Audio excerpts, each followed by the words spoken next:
Hello दोस्तों, स्वागत है आपका Amit solution 2.1 easy way of learning में। आशा करता हूं कि आप लोग बहुत स्वस्थ और खुश होंगे, मैं इसकी दुआ करता हूं। तो आज दोस्तों मुझे टॉपिक बताने की ज़रूरत नहीं है क्योंकि आप लोगों ने थंबनेल पढ़ लिया होगा कि आज मैं क्या आपको बताने वाला हूं। जी हाँ दोस्तों, मज़ेदार तो मैं नहीं कह सकता लेकिन नॉलेजफुल कह सकता हूं क्योंकि इसमें कोई मज़ा नहीं है दोस्तों, ये बहुत ही चिंता का विषय है।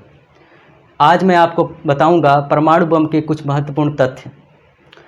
दोस्तों मैं दुआ करता हूं कि इसका इस्तेमाल कभी भविष्य में कभी ना हो क्योंकि इससे हज़ारों लाखों व्यक्तियों की जान जाती है। और आज के देशों की स्थिति को देखते हुए हम लोग देख रहे हैं हाल ही में ईरान और अमेरिका का, या फिर अगर गाज़ा पट्टी जो भी हो, जितनी भी लड़ाइयाँ हो रही है, हम लोग देखेंगे कि वहाँ पे परमाणु बम गिराने की बात चलती रहती है। अमेरिका ने तो गिरा भी दिया था।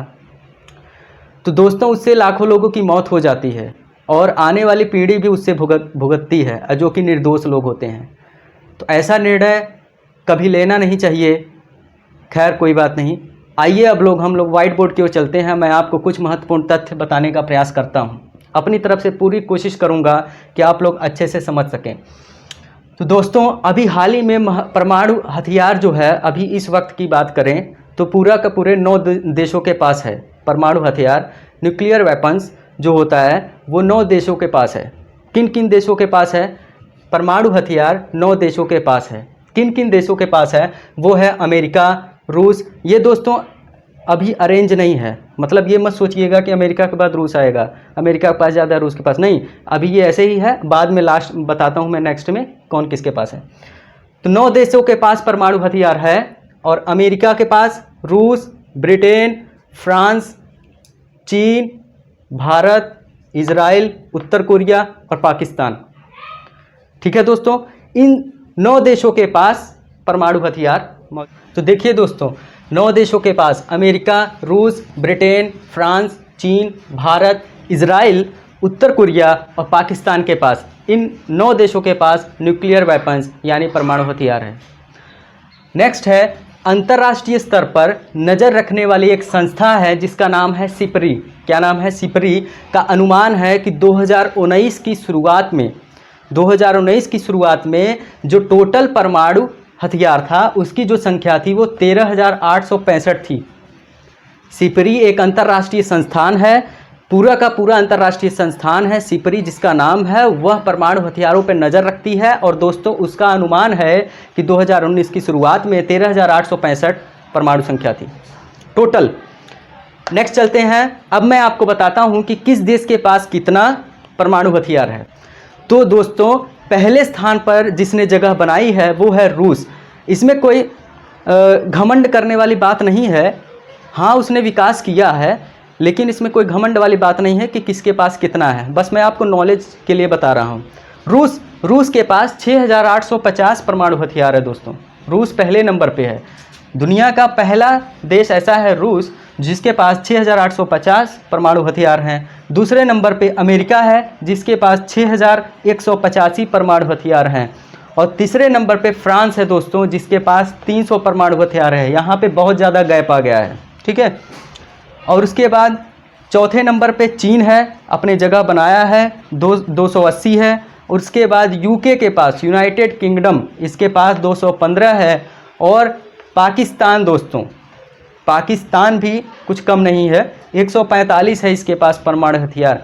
और लास्ट में हमारे भारत है, भारत का नाम है 135 परमाणु हथियार जो है दोस्तों। संतुष्ट हैं हम लोग। हमारा भारत तो वैसे भी बहुत आगे है सैन्य मामले में। ताकत होनी चाहिए।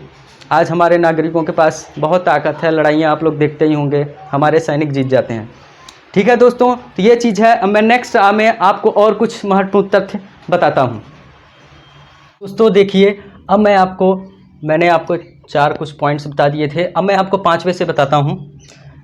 पहली बार परमाणु हथियार मैंने आपको बताया था, पहली बार अमेरिका ने 6 अगस्त 1945 को, अमेरिका ने 6 अगस्त 1945 को जापान पर हिरोशिमा जापान पर हिरोशिमा शहर में, और 9 अगस्त को, दोस्तों ध्यान दीजिएगा 3 दिन का गैप था, 3 दिन का गैप था। जो पहला था 6 अगस्त 1945 को जापान पर हिरोशिमा में और 9 अगस्त को नागासाकी पर गिराया गया था परमाणु हथियार। लेकिन दोस्तों आपको मैं बता दूं कि 6 अगस्त 1945 को हिरोशिमा में जो गिराया गया था वो तो प्लानिंग के तहत था, लेकिन 9 अगस्त को जो नागासाकी पर गिराया गया था वो प्लानिंग में नहीं था।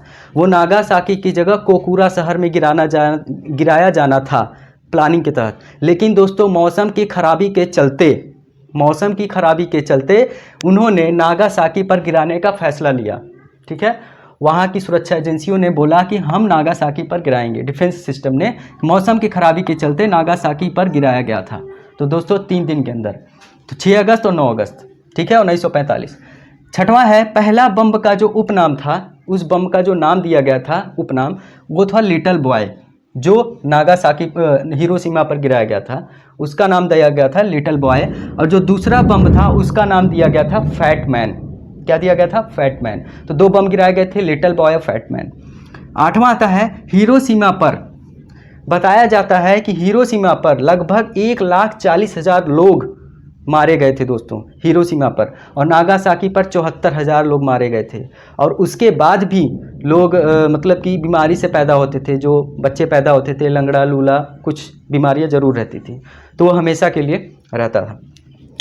9th है, इसके विस्फोट के बाद जो इसका तापमान था वो था लगभग 3 लाख डिग्री सेल्सियस। इसके विस्फोट के बाद जो तापमान था वो 3 लाख डिग्री सेल्सियस था।